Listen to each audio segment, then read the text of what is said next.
결국 최악의 상황이 벌어지고 말았습니다. 대부분의 기상 모델에서 제10호 태풍 산산이 일본의 규슈 지방을 통해 상륙한 뒤 일본 열도를 그대로 관통하는 최악의 경로를 예측하고 있기 때문인데요. 심지어 태풍 산산은 매우 강이라는 역대급의 위력을 가진 채 매우 느린 속도로 일본 상공을 지나갈 것으로 예측되다 보니 일본 내부에서는 특별 경보까지 발령된 상황입니다. 지진과 화산 활동으로 이미 불안에 떨고 있던 일본에 이번엔 태풍까지 덮치면서 일본 국민들 사이에서는 왜 하필 자신들만 이런 연이은 재난을 겪어야 하는 거냐며 불만의 목소리가 터져나오고 있다는데요. 최악의 시나리오가 확정된 지금 일본 내부에서는 어떤 일이 벌어지고 있는 건지 함께 알아보러 가실까요? 잠깐 1초 만에 누를 수 있는 좋아요 버튼만 눌러주시면 영상 제작에 큰 힘이 됩니다. 안녕하세요. 저는 일본 기상청에서 기상예보관으로 일하고 있는 유리코라고 합니다. 지금 일본은 10호 태풍 산산 때문에 정말 위험한 상태인데 이런 상황에서 한국에 계신 분들께 꼭 드리고 싶은 말씀이 있어서 이렇게 글을 쓰게 되었어요.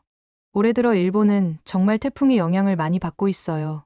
5호 태풍 마리아, 6호 태풍 손띤, 7호 태풍 안필까지 이렇게 연달아 태풍이 일본을 강타했죠. 특히 마리아는 8월 초에 혼슈 도호쿠 지역을 관통해서 큰 피해를 줬어요. 그때 많은 지역에서 홍수와 산사태가 발생했고 수많은 가구가 정전을 겪었습니다. 복구 작업이 한창인 상황에서 손띤과 안필이 연이어 일본을 강타했죠. 하지만 태풍은 여기에서 끝나지 않았습니다. 이런 상황에서 또다시 10호 태풍 산산이 다가오고 있거든요. 산산은 지금까지 일본을 강타한 태풍들과는 차원이 다른 위력을 가지고 있어요. 크기도 크고 강도도 매우 강하거든요. 게다가 이동 속도가 매우 느려서 장기간 영향을 줄 것으로 예상되다 보니 걱정이 이만저만이 아니랍니다. 시간이 흐를수록 태풍 산산의 형태가 점점 더 뚜렷해지고 있다는 걸 확인할 수 있더군요. 특히 태풍의 눈이 선명하게 보일수록 그 세력이 강해진다는 뜻인데 산산은 계속해서 힘을 키우고 있는 걸로 보입니다. 특히 이번 산산 관련해서는 정말 놀라운 수치들이 측정되고 있는 상황이에요. 태풍 중심 근처에서는 바람이 무려 초속 60m까지 불 수 있다고 하거든요. 이게 얼마나 강한 바람인지 상상이 되시나요? 보통 태풍이 오면 우산을 쓰고 다니기 힘들다고 하잖아요. 그런데 이 정도 바람이면 아마 우산은커녕 서 있는 것조차 힘들 거예요. 그나마 서 있는 것만 힘들 정도면 집에 있으면 되니 다행일 텐데 60m씩이나 되는 바람은 여기서 끝이 아닙니다. 이 정도 되는 강풍이 특히 더 무서운 이유는 달리고 있는 트럭들이 바람에 넘어갈 수 있고 건물의 지붕이 아예 통째로 날아갈 수도 있기 때문이거든요. 심지어 제대로 고정되지 않은 건물의 외벽이 떨어져 나갈 수도 있습니다. 집 안에만 있는 것도 결코 안전한 게 아니라는 거죠. 그리고 이런 강한 바람이 오랫동안 지속될 건 역시 심각한 상황입니다. 지금까지의 관측 결과로 봤을 때 산사는 일본을 따라 천천히 이동하면서 오랫동안 영향을 줄 텐데 그 시간 동안 계속해서 이런 강풍이 불면 피해가 얼마나 클지 상상조차 되질 않네요. 더 큰 문제는 이번 태풍 산산이 2019년 10월에 일본을 강타했던 태풍 하기비스와 비슷할 것이라는 전망이 나오고 있다는 거예요.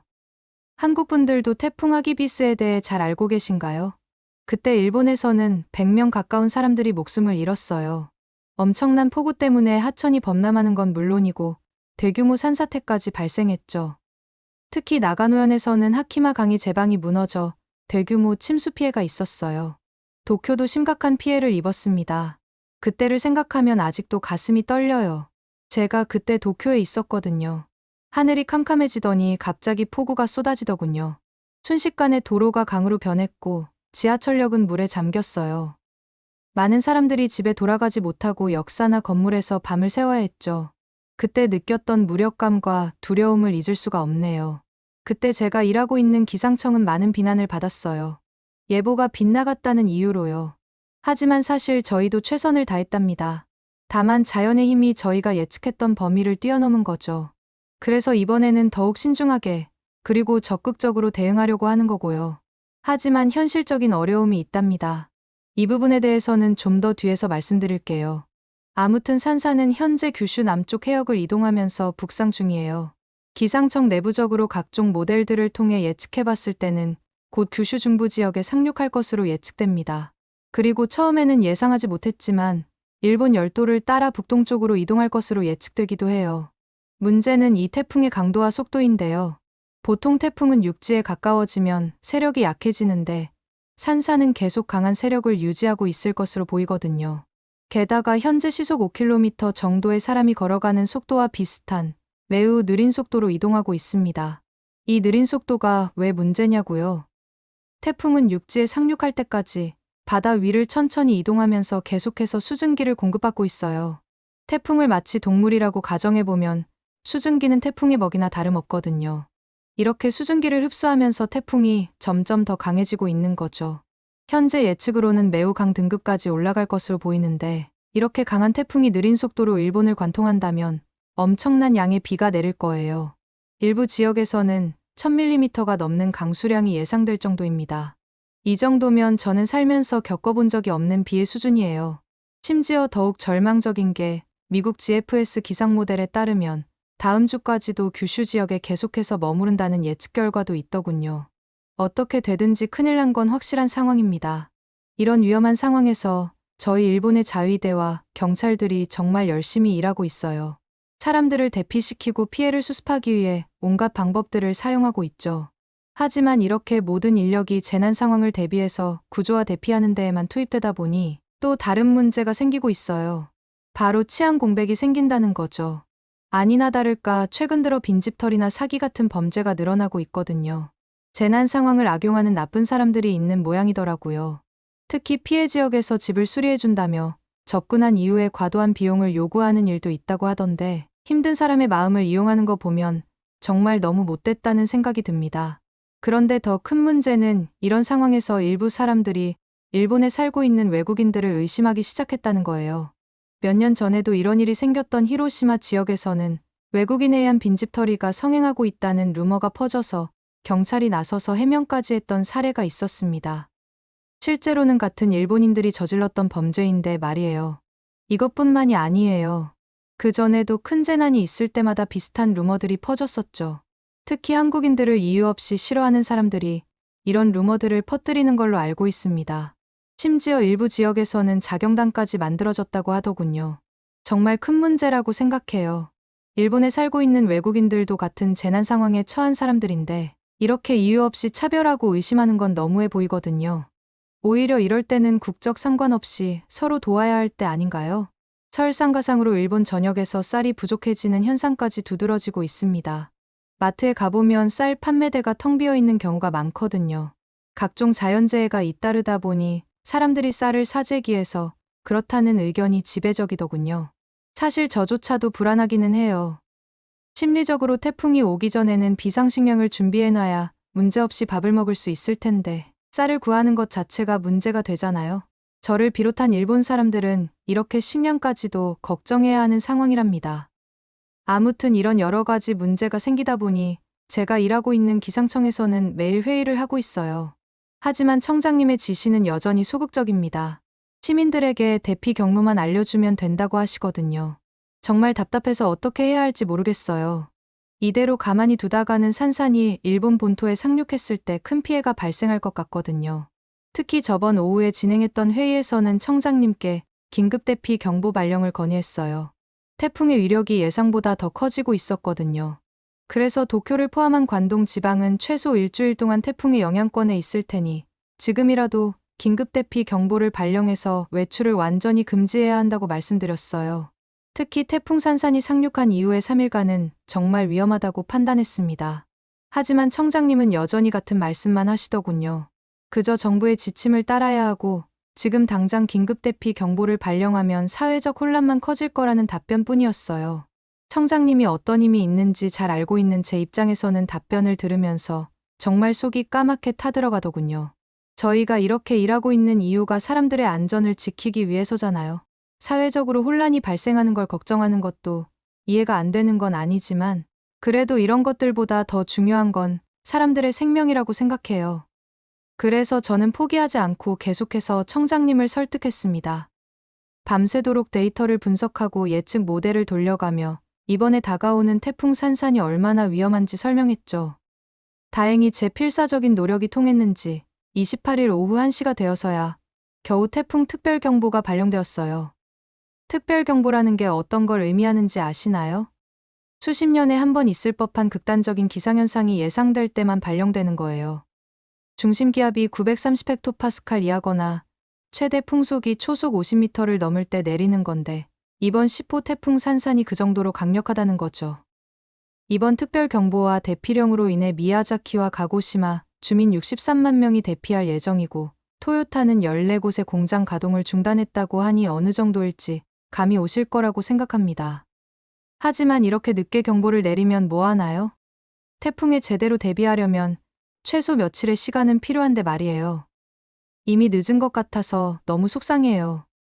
사람들이 대피할 시간도 부족하고 필요한 물품을 준비할 여유도 없을 거고요. 게다가 이동 속도가 느려서 한 지역에 오랫동안 영향을 줄 것으로 예상되는 이번 태풍 특성상 그만큼 피해가 더 클 것으로 예상되는 건 불보듯 뻔한 일이죠. 솔직히 말씀드리면 저는 청장님도 긴급대피 경보를 발령해야 한다는 걸 알고 계셨다고 생각해요. 하지만 기상청 내부적으로 도는 소문에 따르면 정부로부터 압박을 받고 계신 모양이더라고요. 그럴 만한 게 일본인들이 단체로 태풍을 피해서 한국으로 도망가려는 움직임이 심심치 않게 보이고 있거든요. 공항에만 가면 한국행 티켓을 사려는 사람들로 북새통이라고 해요. 정부에서는 이런 대규모 이동을 막으려고 하는 것 같아 보이고요. 이런 상황들이 겹치면서 결정이 늦어진 것 같더군요. 하지만 태풍은 이러고 있는 저희를 기다려주지 않으니 정말 가슴이 아픕니다. 더 큰 문제는 이런 일들이 반복되다 보니 저희 기상청에 대한 국민들의 신뢰가 급격히 떨어지고 있다는 거예요. 당장 이번 10호 태풍 산산만 하더라도 저희가 처음에 예상했던 경로를 여러 번 빗나가다 보니 신뢰를 많이 잃었죠. SNS를 켤 때마다 또 빗나간 예보, 세금 낭비하는 기상청처럼 기상청을 비난하는 글들이 넘쳐나고 있던데 이런 말들을 볼 때마다 정말 가슴이 아플 따름입니다. 어제는 한 시민분이 직접 기상청에 찾아와 고함을 치는 일까지 있었다니까요. 물론 경호원들이 막아서 사무실 내부로까지 들어오지는 못했지만 당신들 때문에 우리가 얼마나 피해를 보고 있는 줄 아느냐고 소리치셨다고 하더군요. 솔직히 그분 입장에서는 틀린 말이 아니라는 걸 잘 알기 때문에 속상합니다. 이런 것들을 생각하면 심리적인 압박 때문에 잠도 잘 못 잘 때가 많아요. 특히나 요즘같이 태풍이 끊임없이 오는 날들은 더하죠. 하지만 저희도 정말 최선을 다하고 있다는 걸 알아주셨으면 좋겠어요. 오죽하면 저희 직장 동료들도 직장인들의 유일한 낙인 점심시간에 만나도 웃음 한 번을 보기가 힘들다니까요. 아무튼 지금까지 나온 예보에 따르면 태풍이 상륙하는 날부터 24시간 동안 예상되는 강수량이 아마미 지방에서 300mm, 규슈 남부와 도카이 지방에서는 200mm에 이를 거예요. 그 후에도 계속 비가 내려서 규슈 남부 지방을 중심으로 하루에 최대 500에서 600mm의 폭우가 예상되는 상태이고요. 이렇다 보니 지금 일본 전체가 위기 상황이에요. 특히 구마모토를 포함한 규슈 지역은 정말 심각합니다. 제방이 무너지고 산사태가 발생할 가능성이 매우 높거든요. 지금 당장 대규모 대피가 필요한 상황인데 저희가 늦장을 부리면서 대응하는 바람에 아직도 많은 주민들이 위험에 노출되고 있는 상태죠. 솔직히 이런 재난재해들이 한꺼번에 밀려오니까 정말 어떻게 해야 할지 모르겠어요. 겨우 저희가 할 수 있는 일이라고는 컴퓨터로 최선을 다해 계산을 한 다음에 예보를 통해 사람들에게 위험을 알리는 거잖아요. 아무튼 요즘에 쌓인 게 많다 보니 너무 감정적으로 나온 것 같네요. 그런데 정말 아이러니한 게 뭔 줄 아시나요? 저희 일본의 바로 옆 나라인 한국의 상황입니다. 저희는 이렇게 위험한 상황에 처해 있는데 한국은 그저 더위만 걱정하면 되니까요. 게다가 이번 10호 태풍 산산이 지나가면 한국의 더위도 누그러질 가능성이 큰 상황이랍니다. 어제 한국에서는 예보를 어떻게 하고 있나 보고 있는데 태풍 소식을 전하면서도 한국은 직접적인 영향권에서 벗어나 있다고 하더군요. 그리고 태풍이 지나간 후에는 북풍이 불어와 무더위가 꺾일 전망이라고 하는 거 아니겠어요? 그걸 보고 정말 부러웠습니다. 같은 태풍이고 이렇게나 붙어 있지만 완전히 다른 영향을 끼치는 걸 보면 정말 운명의 장난 같더군요. 사실 10호 태풍 산산도 문제이긴 하지만 산산이 지나간 이후에도 걱정되는 게 있어요. 최근 일본에서 지진 활동이 너무 잦아지다 보니 이것도 상황이 심각하거든요. 지난 8일 규슈 남부 미야자키현에서 규모 7.1의 큰 지진이 있었어요. 그 충격이 채 가시기도 전에 9일에는 도쿄 근처 가나가와현에서 규모 5.3 지진이 발생했고 10일에는 홋카이도 근처 해역에서 규모 6.8의 지진이 또 있었어요. 그리고 19일 새벽에는 이바라키현에서 규모 5.1 지진이 발생했죠. 이렇게 짧은 기간에 이렇게 많은 지진이 발생한 적이 있었나 싶어요. 기상청에서 일하면서 이런 데이터를 누구보다 많이 접하다 보니 보통 사람들보다도 몇 배는 불안하답니다. 이렇게 지진이 자주 발생하는 걸 보면 수많은 전문가들이 우려하던 난카이 대지진이 정말 머지않은 것 같아요. 제가 일하고 있는 기상청에서도 당연히 이런 상황들을 예의주시하고 있고요. 특히 미야자키현의 큰 지진 이후에는 난카이 해구 지진에 대한 주의 정보를 처음으로 발표했을 정도로 상황이 심각합니다. 일본에서는 이런 자연재해들을 계속해서 겪다 보니 SNS를 들어가 보면 정말 황당한 얘기들이 많아요. 한국에서 태풍을 만들어 보내는 거 아니냐는 얘기부터 왜 한국은 일본 바로 옆인데도 태풍의 피해를 받지 않느냐는 의혹까지 말이에요. 기상예보관으로서 이런 말들을 들으면 정말 답답합니다. 이건 완전히 근거 없는 억측이니까요. 아무리 기술이 많이 좋아졌다고 하더라도 어떻게 태풍을 만들겠어요? 일본이 태풍에 하도 많이 시달리다 보니 사람들이 이런 말도 안 되는 의혹까지 제기하는 거니까 한국 분들이 이해 좀 해주세요. 그리고 저는 왜 일본의 자연재해 얘기를 할 때마다 한국 얘기가 나오는 건지 그 사고방식 자체가 정말 이해가 안 돼요. 일본이랑 한국은 엄연히 다른 나라이고 아무 상관이 없잖아요? 이런 식으로 비교하는 게 오히려 다른 일본 사람들만 더 비참하게 만드는 것 같아요. 사실 제가 사는 일본 사람들 중에는 이런 상황들 때문에 너무 지쳐서 지진, 태풍 없는 나라에서 살고 싶다고 말하는 분들도 많아요. 매년 잊을만 하면 자연재해가 반복되다 보니 스트레스가 정말 크거든요. 저도 마음 같아서는 일본을 떠서 한국에 가고 싶지만 그래도 어쩌겠어요. 제가 해야 할 일들이 이렇게 산더미처럼 쌓여 있는데 말이에요. 저희 부서 같은 경우에도 며칠째 교대 근무를 하면서 24시간 체제로 운영되고 있거든요. 그렇게 바쁘면서 이런 걸 쓸 시간은 있냐고 생각하시는 분이 계실 것 같은데 일본 기상청 안에서 돌아가는 일들을 보면 도저히 여러분들께 말씀을 드리지 않을 수 없었답니다. 아무튼 다들 긴장한 상태로 각자 자리에서 상황을 모니터링하고 있죠. 저도 계속해서 새로운 데이터를 분석하고 예측 모델을 갱신하는 일을 하고 있어요. 어제도 밤새 일하면서 모델을 돌렸는데 돌릴 때마다 제발 태풍이 약해지거나 경로가 바뀌기를 하는 희망을 가지기도 한답니다. 하지만 현실은 제가 원하는 대로 돌아가지 않더군요. 오히려 산산의 강도는 점점 더 강해지고 경로는 마치 일본의 횡단열차 노선 마냥 정확하게 일본을 따라가게끔 예측되니까요. 솔직히 이런 상황들을 보다 보면 여러 가지 생각이 들어요. 우리가 이렇게 노력해도 자연의 힘 앞에서는 아무것도 아닌 건가 싶기도 하고 하필 왜 내가 살고 있는 일본만 이런 시련들을 겪어야 하는 걸까 싶기도 하고요. 이러다 보면 이 일을 그만둬야 하나 하는 생각도 든답니다. 그래도 제가 아니면 누가 또 이런 일을 하겠어요? 그리고 한국 분들께 말씀드리고 싶은 게 있어요. 만약 이번 태풍 산산으로 인해 저희 일본이 정말 큰 피해를 입게 된다면 저희 힘만으로는 감당하기 어려울 수도 있어요. 그럴 때는 일본과 가장 가까운 이웃 나라인 한국의 도움이 정말 중요할 것 같습니다. 사실 일본과 한국이 역사적으로 복잡한 관계를 가지고 있다는 걸 잘 알고 있어요. 어쩔 때는 갈등도 생기고 서로 이해하기 어려운 부분도 있죠. 하지만 이런 위기 상황에서는 그런 것들을 잠시 제쳐두고 서로서로 도와줘야 한다고 생각해요. 동일본 대지진 때도 한국 분들이 얼마나 열심히 도와주셨는지 저는 잘 알고 있답니다. 그때 한국 구조대원들이 일본에 와서 헌신적으로 구조 활동을 해주셨다는 소식을 접했거든요. 다른 나라 구조대들이 하나둘 철수할 때도 한국 구조대는 끝까지 남아 도와주셨더군요. 일본인으로서 그때 정말 감동받았고 한국에 대해서 편견이 있었던 제 자신도 반성하게 되었답니다. 그런데 그때 도움받았던 일본이 이번에도 큰 위기와 맞닥뜨린 상황이에요.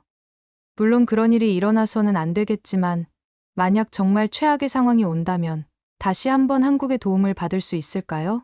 한국은 일본과 비슷한 자연환경을 가지고 있어서 태풍에 대응한 경험도 많고 지리적으로도 가까우니 빠르게 일본을 도와주실 수 있을 거라고 생각하거든요. 그리고 최근에 한국과 관련된 감동적인 일화가 세계로 퍼지며 전 세계로부터 극찬이 쏟아지고 있는 상황이었고 저도 얼마 전에 이 소식을 접할 수 있었답니다. 전 세계의 언론사들은 한국인의 행보가 많은 국가에게 큰 감명을 주었다라며 일제히 호평을 하고 있는 상황인데요. 해당 소식에 대하여 좀 더 자세히 살펴보기 위해 제 이야기는 이만 줄이겠습니다. 얼마 전 국내에 충격적인 사건이 발생했습니다. 아픈 아내의 귤 한 봉지 사줄 수 없어 참전용사 훔치다 적발. 부산의 한 마트에서 80대 참전용사가 식료품 훔치다 적발. 쪽방에 컵라면 신세, 생활고 겪는 참전용사들. 70여 년 전 조국 우리의 목숨을 바친 6.25 참전용사들이 처참한 현실 속에서 괴로운 삶을 살다 생을 마감한다는 충격적인 소식이었습니다. 실제로 무너질 듯한 지방과 폭염 속에서 씻지조차 못하는 열악한 환경에 사는 그들의 근황은 모두를 경악하게 만들기도 했는데요. 그런데 최근 한 한국 기업이 이런 영웅들의 삶을 개선할 대대적인 프로젝트를 발표하며 세계적으로 주목을 받게 됩니다. 이 기업은 실제로 전국의 방방곡곡, 전 세계 참전국을 발로 뛰며 후원을 하고 있던 상황이었으며 오랜 시간의 고민을 통해 그 결과물로 현실적 예우를 실현할 방법을 생각해낸 것인데요. 인프레쉬, 이곳은 한국전쟁 당시의 태극기가 새겨진 이 카드 단 한 장으로 서울, 경기, 부산 등 전국에 지정된 식당에서 참전용사들이 무료로 식사를 제공받을 수 있는 파격적인 프로젝트를 발표했습니다. 인프레쉬는 작년 시각장애인들의 일상을 위해 전국 식당, 카페를 대상으로 점자 메뉴판을 무료로 배포하는 프로젝트를 진행한 바 있습니다. 해당 식당과 카페들은 당시에 점자 메뉴판을 무료로 제공받았던 곳들로 이 점포들과의 협업을 통해 전국의 생활고를 겪고 있는 참전용사들이 카드만 내밀면 무료로 식사를 제공받을 수 있도록 한 것이며 이와 관련된 모든 비용을 자신들이 부담할 것임을 약속했는데요. 그야말로 한국 역사상 이례적인 지원이라고 할 수 있는 것이죠. 충격적인 건 인프레쉬라는 기업은 소수의 인원으로 운영되고 있으며 적자 속에서 어려움을 겪고 있다는 사실입니다. 그럼에도 한국인이라는 이유 단 하나만으로 어마무시한 추진력을 보이고 있는 것이죠. 또한 인프레쉬는 기업명이 아닌 대한민국 국민들의 이름으로 무수한 후원을 이어왔습니다. 시력을 잃어가는 에티오피아 참전용사에게 병원을 빌려 대규모 수술 지원을 비롯해 전쟁 중 다리를 잃은 참전용사에게 전동 휠체어와 의족을 착용해 일어서는 기적의 순간을 선물로 주고 70년 만에 참전 사실이 밝혀진 태국 참전용사에게는 후원금 전달과 손자 손녀들에게 장학금을, 국내 참전용사들을 위해선 주거 개선, 전자제품, 식비, 콜택시 지원 등 마치 365일이 국경일인 듯 보내왔습니다. 천년에 한 번 나올까 말까한 기업이다. 국가가 해야 할 일을 기업이 대단하다. 현재 선한 기업의 표본을 보여주는 인프레쉬에 수많은 한국인들이 용기를 잃지 말라며 응원을 보내고 있으며 실제 홍성우, 유은주, 이재국, 최순규 등 평범한 한국인 한 명 한 명이 모여 수많은 참전용사들에게 함께 기적을 전하고 있습니다. 지금 이 순간에도 인프레쉬는 역사를 담아낸 특별한 후원 굿즈를 출시하며 또 다른 시작을 준비 중에 있습니다. 조국을 위해 전장에 뛰어든 참전용사들의 간절한 염원과 참전 의지가 새겨진 경주학도병 서명문 태극기를 그대로 구현해낸 것인데요. 우리의 죽음은 역사의 꽃이 되다. 조국을 위해 희생정신. 17세 붉은 피 오직 조국에. 인프레쉬는 단 하나의 서명도 놓치지 않기 위해 41년의 기술력을 갖춘 장인을 통해 오랜 시간을 들여 본 모습 그대로를 담아냈으며 5가지의 다양한 태극기의 모습이 구현되었습니다. 또한 해당 상품의 수익금은 6.25 참전유공자를 비롯해 국가를 위해 희생과 헌신한 모든 분들에게 후원된다고 합니다. 후원 상품의 구매처는 고정 댓글에 남기겠습니다. 정전 후 무려 71년의 세월이 흘렀습니다. 20대 청춘을 전장에서 보낸 그들은 어느새 90대 중반의 노인이 되었습니다. 많은 참전용사분들의 생활이 개선되길 바라며 지금의 대한민국이 있기까지 위대한 희생과 헌신이 있었다는 걸 잊지 않고 다시금 역사를 되새기는 하루가 되셨으면 합니다. 감사합니다. 오늘의 사연은 어떠셨나요? 오늘의 사연이 마음에 드셨다면 좋아요만 한번 눌러주세요. 1초밖에 안 걸리지만 좋아요를 한번 눌러주시면 더 좋은 사연을 소개해드리는데 큰 힘이 된답니다. 긴 영상 시청해주셔서 감사합니다. 오늘도 행복한 하루 보내세요.